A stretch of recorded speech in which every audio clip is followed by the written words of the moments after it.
नमस्कार दोस्तों, स्वागत है आपका किसान बुलेटिन में और मैं हूं आपके साथ फारुल यादव। चलिए दोस्तों, नजर डालते हैं खेती किसानी और गांव से जुड़ी आज की बड़ी हेडलाइंस पर।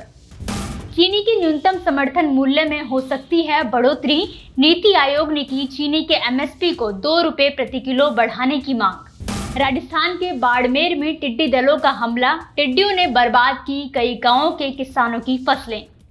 किसान शक्ति महासंघ ने सिसौली के किसान के लिए मांगा न्याय, सरकार से की किसान परिवार को 50 लाख रुपए मुआवजा देने की मांग। जैसा कि हाल ही में केंद्र सरकार ने खरीफ सीजन 2020-21 के लिए फसलों के न्यूनतम समर्थन मूल्यों में बढ़ोतरी की है, उसी तरह जल्द ही केंद्र सरकार चीनी के न्यूनतम समर्थन मूल्य में भी बढ़ोतरी करने पर विचार कर रही है। कुछ खबरों की माने तो केंद्र सरकार ने इस बार चीनी का एमएसपी रेट 200 रुपए प्रति किलो तक बढ़ाने का विचार किया है, जिसके चलते घरेलू बाजारों में भी चीनी की कीमतों में सुधार आ सकता है। फिलहाल केंद्र सरकार ने चीनी का एमएसपी 3100 रुपए प्रति क्विंटल तय किया हुआ है, तो वहीं अगर 200 रुपए की बढ़ोतरी की जाती है तो ये मूल्य 3300 रुपए प्रति क्विंटल हो जाएगा। इसके अलावा नीति आयोग द्वारा गठित टास्क फोर्स ने भी चीनी के एमएसपी में 2 रुपए प्रति किलो की बढ़ोतरी करने की सिफारिश की है, तो वहीं अगर ऐसा होता है तो चीनी मिलों को इसका फायदा होगा। देश में टिड्डियों का हमला दिन पर दिन बढ़ता जा रहा है। हाल ही में राजस्थान के बाड़मेर जिले के कई गांवों में टिड्डी दलों ने अपना हमला बोल दिया, जिनमें अपनी फसलों को बचाने के लिए किसान दिन रात तरह तरह की कोशिशें कर रहे हैं। जिले के किसानों को जैसे ही गांव में टिड्डी दलों के आने की सूचना मिली, वैसे ही किसानों ने उनको भगाने के लिए हर तरीके से तैयारी करना शुरू कर दिया और दिन भर खेतों में निगरानी के साथ ही उनको भगाने की कोशिश करते रहे। इसके अलावा किसानों ने बर्तन बजाकर धुआं करके के साथ ही कई और तरीकों से भी टिड्डी दलों को भगाने की कोशिश जारी रखी, मगर इसके बावजूद भी जिले के कई गांवों में किसानों की फसलों को टिड्डी दलों ने बुरी तरह से बर्बाद कर दिया, जिसको लेकर किसानों ने सरकार से जल्द इस समस्या का समाधान करने की मांग की है, क्योंकि हर दिन ना जाने कितने ही किसानों की फसलों को ये टिड्डी दल नुकसान पहुंचा रहे हैं और इनका खतरा थमने का नाम नहीं ले रहा। बीते कुछ दिनों पहले उत्तर प्रदेश के सिसौली के एक गन्ना किसान ने आत्महत्या कर ली थी, जिसको लेकर कई किसान संगठनों ने चीनी मिल के खिलाफ कार्रवाई करने और किसान के परिवार को आर्थिक सहायता देने की मांग की है, जिनमें किसान शक्ति संघ का नाम भी शामिल है। इस मामले को लेकर किसान शक्ति संघ के अध्यक्ष चौधरी पुष्पेंद्र सिंह ने भी किसान के लिए न्याय की मांग की है, तो चलिए जानते हैं इस बारे में उनका क्या कहना है। किसान भाइयों, आज बहुत ही दुख के साथ अपनी बात रखने के लिए मैं आपके बीच में आया हूं। कल जो सिसौली जनपद मुजफ्फरनगर के एक गन्ना किसान भाई ने मजबूरी में गन्ने की पर्ची ना मिलने के कारण आत्महत्या जैसा अतिवादी कदम उठाया है, उससे मेरे साथ साथ सारे देश के किसानों के मन में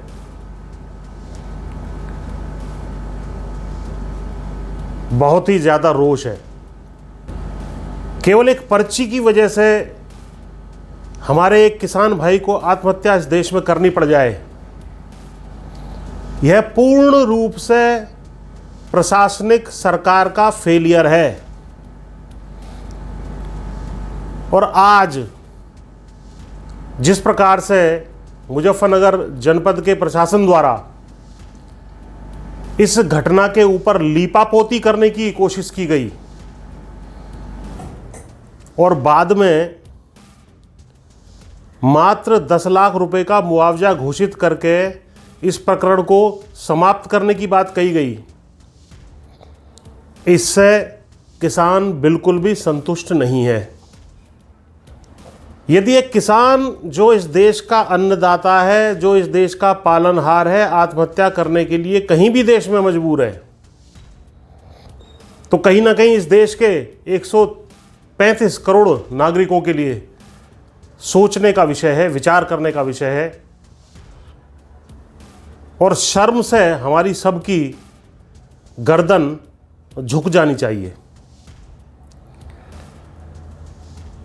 सरकार ने जो भी घोषणाएं इसमें की हैं, हमारी मांग है कि हमारे किसान भाई को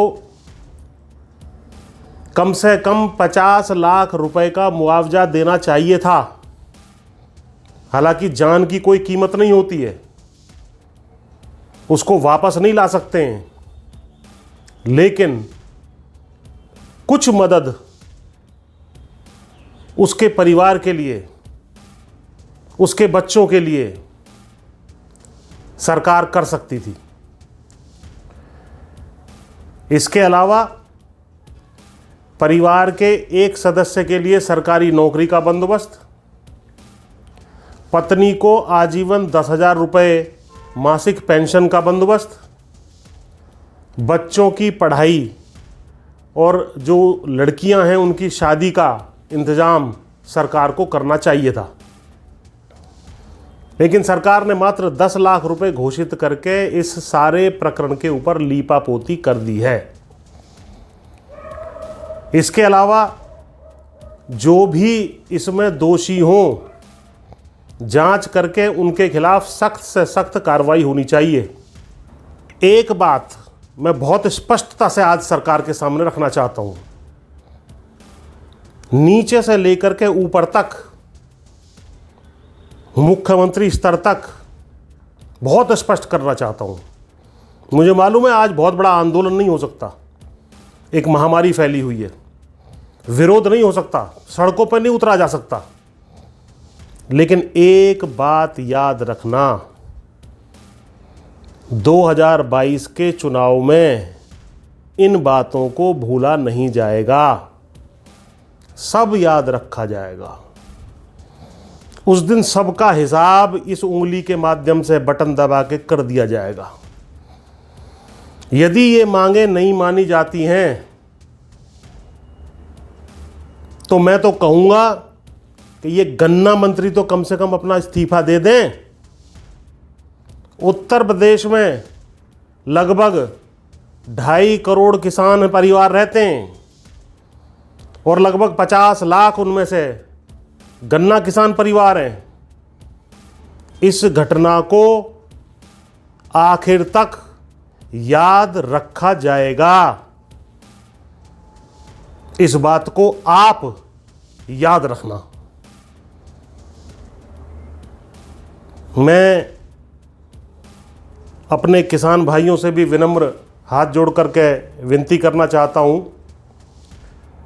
इस मैसेज के माध्यम से अपने दिवंगत किसान भाई को श्रद्धांजलि भी देता हूं और तमाम किसान भाइयों से निवेदन करना चाहता हूं कि मेरे भाइयों, कोई भी किसी भी परिस्थिति में ऐसा अतिवादी कदम आप ना उठाएं।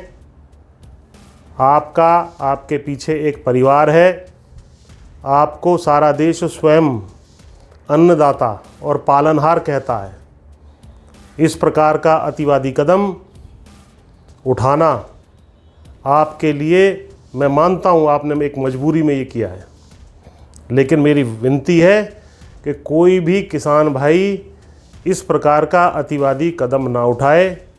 जो भी समस्याएं हैं उसको समाज के सामने रखे, संगठनों के सामने रखे। हमारी जितनी भी ताकत थोड़ी कम है, उसके अनुसार हम आपकी समस्याओं का हल कराने की कोशिश करेंगे। तो दोस्तों, आज के किसान बुलेटिन की बड़ी खबरों में फिलहाल के लिए आप मुझे दीजिए इजाजत। लेकिन जाने से पहले अगर आपने अभी तक ग्रीन टीवी को सब्सक्राइब नहीं किया है तो अभी इसी वक्त ग्रीन टीवी को यूट्यूब पर सब्सक्राइब करें, फेसबुक पर लाइक करें और साथ ही साथ इंस्टाग्राम और ट्विटर पर फॉलो करना बिल्कुल ना भूलें। नमस्कार।